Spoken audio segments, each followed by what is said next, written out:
All right, let's jump right in. You know, when we think about building wealth, our minds usually go straight to the numbers, right? The returns, the interest rates, the bottom line.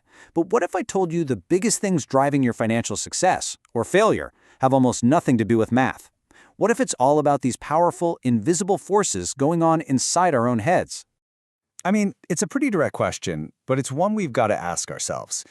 Because honestly, for a lot of us, the answer is a big fat yes. Our feelings about money, the fear, the greed, the anxiety, even the overconfidence, they're often the silent architects of our entire financial future. So let's dig into that. So, Investopedia actually broke down emotional investors into these 5 profiles. Take a look and see if one of them sounds a little familiar. Are you the anxious conservative? The one who hits the panic button and sells at the absolute worst time? Or maybe you're the overconfident risk taker who always tries to time the market perfectly. The point is, we all have these tendencies, and they put us somewhere on this map. And that, right there, is the heart of the problem. It doesn't matter if you're the pack follower who gets caught up in the hype and buys at the peak, or the anxious conservative who sells at the bottom. The result is exactly the same. We let our emotions trick us into doing the exact opposite of what we're supposed to do. And this number? This is the consequence. According to some deep research from Dalbar, this number, 3.49%, is the average annual return for retirees. I mean, just let that sink in. It is shockingly low. That's the real-world price tag for all that emotional decision-making, and it's a direct hit to people's retirement dreams. So, okay, if emotion is the enemy, how in the world do you take it out of the picture? Well, that brings us to our first big idea, a strategy of zeros. It's designed to do just that, and it all starts with a really simple but incredibly powerful concept. Okay, this is the core of it. Imagine a strategy that connects your money to a market index, but you're not technically in the market. So when the market absolutely tanks, like the 30% drop you see here, your account doesn't lose a single penny. Your principal is safe. You just get a zero.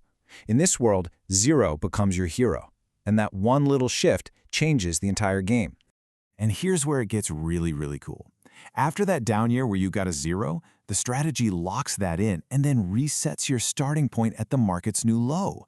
Think about that. While everyone else is desperately trying to just claw their way back to where they started, you're on a launch pad, ready to capture 100% of the gains on the way back up.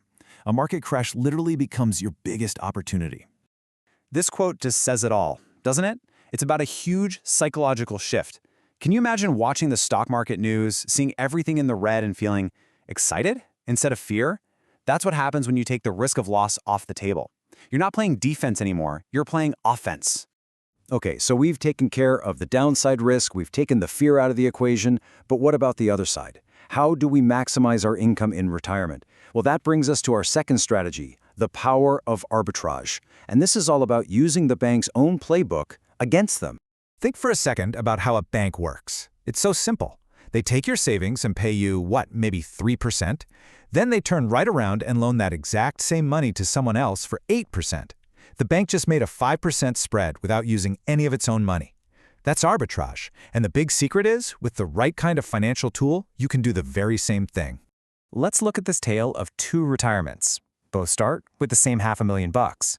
Now, over on the left, you've got your standard wash loan. Your account earns 8%, and the loan you're taking costs you 8%. It works. It gives you $80,000 a year, tax-free, but the account runs out by age 100. Now, look to the right. With an arbitrage loan, your account earns a little less, say 7.5%, but the loan only costs you 5%. That positive spread, that little gap, it changes everything. The income jumps from $80,000 to $100,000 a year. And hold on, don't just gloss over that. Your first thought might be, okay, that's a 20% raise. Nope. That extra 20 grand on top of 80 is a full 25% increase in your tax-free retirement income.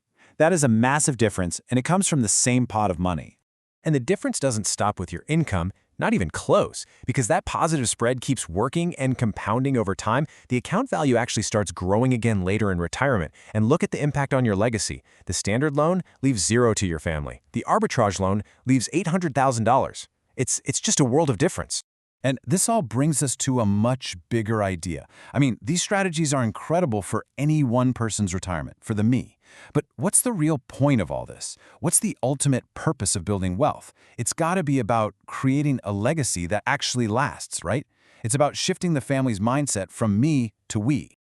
There's this great story about Warren Buffett that just nails this idea.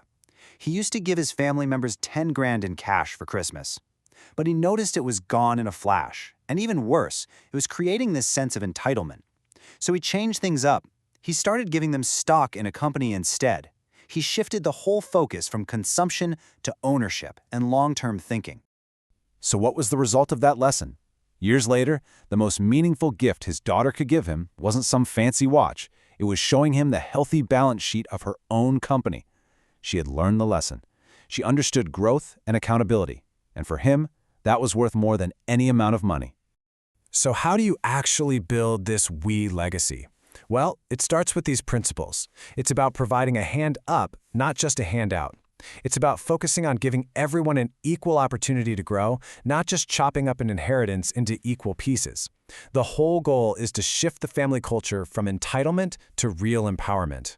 And that brings us to what I believe is the real secret of wealth. We always talk about compound interest when it comes to money. But the real magic, the stuff that creates lasting dynasties, is compounding these non-financial assets. Compounding knowledge, attitude, skills, and habits. This is the CASH that truly matters. Because passing on a bunch of money without these things, well, that money usually doesn't stick around for very long. So as we finish up, I'll just leave you with this one question to really think about. When you look at your financial plan, your legacy plan, what is your money really compounding?